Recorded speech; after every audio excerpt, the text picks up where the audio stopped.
Pessoal, nesse vídeo nós vamos falar sobre a Revolução Cubana, cuja data específica seria 1959, mas para entender a Revolução Cubana a gente tem que necessariamente falar dos antecedentes, qual era o contexto daquele momento e quais os fatos históricos que ocasionam de fato a busca por uma revolução na ilha de Cuba, tá?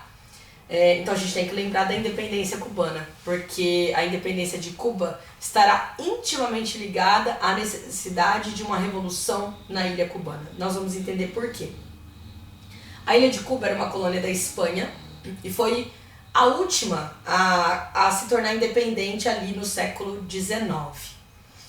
E a independência veio depois de uma guerra hispano-americana entre a Espanha e os Estados Unidos, por volta de 1898, e é uma guerra forjada pelos Estados Unidos, que acusam, sem ter provas, tá, a colônia espanhola de ter afundado um de seus navios.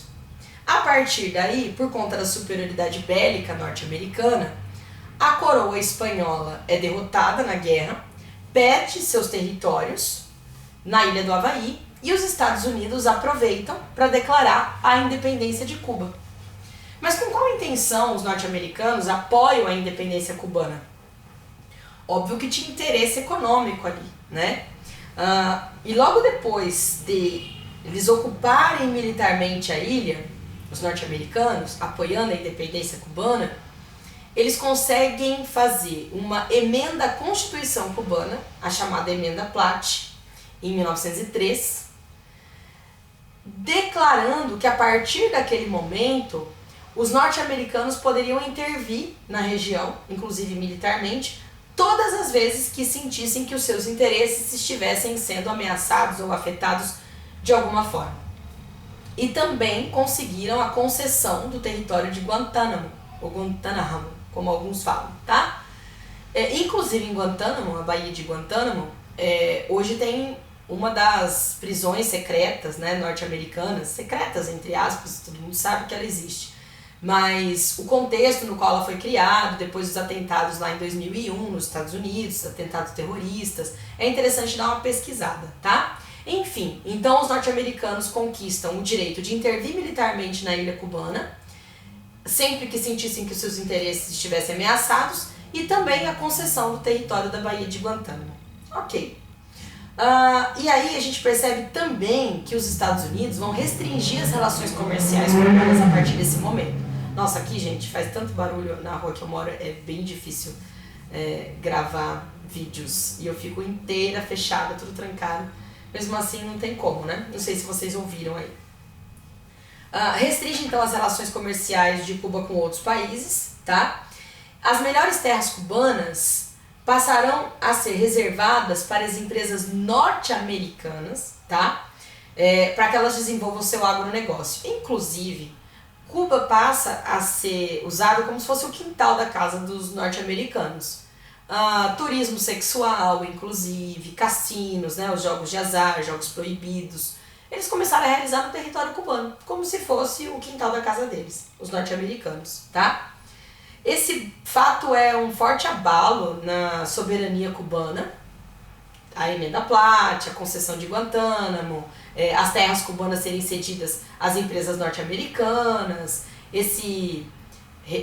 o que foi restrito, né, as relações comerciais serem restritas, dominadas pelos norte-americanos, tirando então total soberania cubana. Se tornaram independentes da Espanha, mas se tornam dependentes economicamente e ainda naquele momento até politicamente dos Estados Unidos. Isso estava muito claro.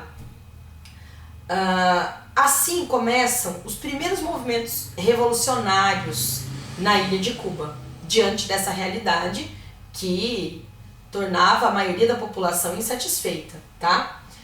Os cidadãos cubanos estavam fadados à miséria, isso era um fato, tá? E tudo isso que acontecia impedia o desenvolvimento do país, claramente. Por quê? Porque o país passou a ser usado para atender os interesses dos norte-americanos.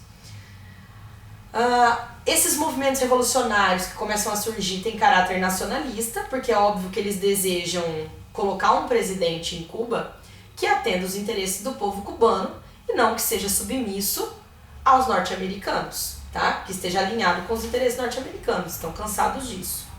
Temendo que esses movimentos nacionalistas cheguem ao poder, em 10 de março de 1952, o general Fulgêncio Batista, ele deflagra um golpe e implanta a ditadura em Cuba. Implanta a ditadura em Cuba, só que os militantes revolucionários não vão deixar isso quieto, não vão esquecer, porque a maioria da população está na miséria e inclusive apoia esses movimentos revolucionários, né? E no ano seguinte, em 26 de julho de 1953, o Fidel Castro, que era advogado, e mais alguns homens militantes, promovem um assalto ao quartel de Moncada. Com qual objetivo? Derrubar a ditadura de Fulgêncio, roubar o armamento, fortalecendo-se dessa maneira, então, para poder derrubar a ditadura. Só que o assalto foi um grande fracasso nesse momento. Não houve uma estratégia anterior, um planejamento de fato. Muitos foram presos, torturados. O próprio Fidel, embora tenha escapado, acabou sendo levado a julgamento e foi preso. Como ele era advogado, ele fez a própria defesa. O julgamento dele é considerado o seu primeiro grande discurso, onde, como ele era advogado, ele mesmo faz a sua defesa, conforme eu falei. E ele deixa claro ali, ele fala uma frase que fica famosa, que é: a história me absolverá. Ou seja, que tudo aquilo que ele estava fazendo tinha uma justificativa e que as pessoas ficariam sabendo o porquê, né? E ele acaba sendo então condenado e é mandado para o exílio no México. Com o exílio, ele funda um movimento intitulado 26 de julho, em referência à invasão do quartel no dia 26 de julho de 53, tá? E no México ele vai organizar um movimento guerrilheiro, aí sim com estratégia de guerrilha mesmo, tá? Ele vai conhecer através do seu irmão, do Raul Castro, ele conhece o Ernesto Che Guevara, que também vai elaborar um plano junto com ele para invadir Sierra Maestra, que é uma região serrana de Cuba, tá? E dali eles teriam um panorama melhor para poder, de fato, colocar a guerrilha para funcionar e derrubar a ditadura do Fulgêncio Batista, né? Em 1956, eles tomam um barco, né, conhecido como Granã. Fidel, o Raul Castro, o Che Guevara e vários outros homens que também eram guerrilheiros, revolucionários, e retornam para a ilha de Cuba, na região de Sierra Maestra, onde eles planejam derrubar, por meio de guerrilhas armadas, o governo do Fulgêncio Batista, que se revelou também um grande ditador, profundamente alinhado aos interesses do governo norte-americano. Poucos anos depois, em 1959, então isso foi em 56, quando foi em 1959, junto com o Che Guevara e todos os militantes, eles desembarcam em Cuba, sob forte confronto com o exército do Fulgêncio Batista, que afinal de contas também era um general, tá? De Sierra Maestra, eles iniciam uma guerrilha fortemente armada, uma série de ataques, e inclusive começam a sequestrar algumas personalidades da época para chamar a atenção para o seu movimento nacionalista e revolucionário.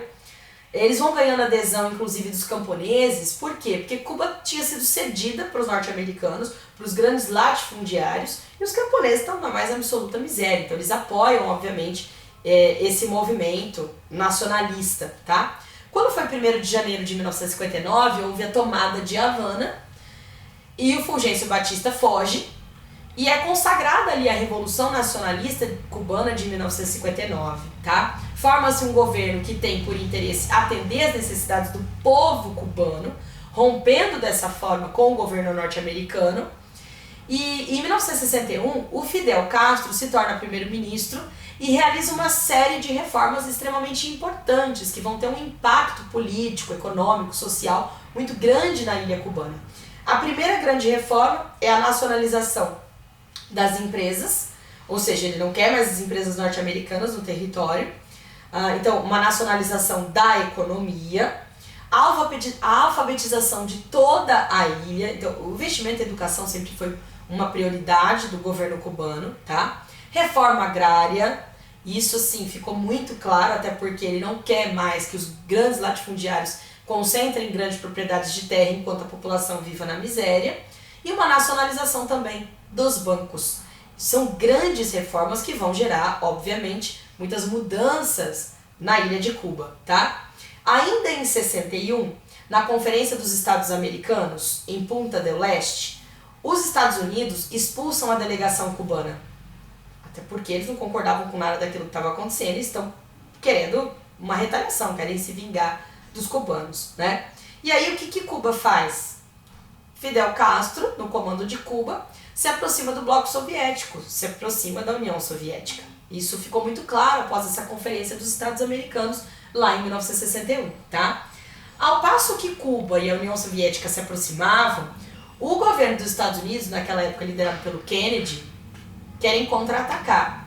E começam a treinar e patrocinar soldados para que, inclusive contra-revolucionários cubanos, para que eles derrubem Fidel Castro. Mas a tentativa de derrubar o governo do Fidel acaba sendo um fracasso. Essa tentativa ocorre na Baía dos Porcos e representa uma grande derrota para os Estados Unidos. E então, para fortalecer e proteger Cuba, o Fidel Castro declara que a partir daquele momento Cuba é de fato um governo comunista.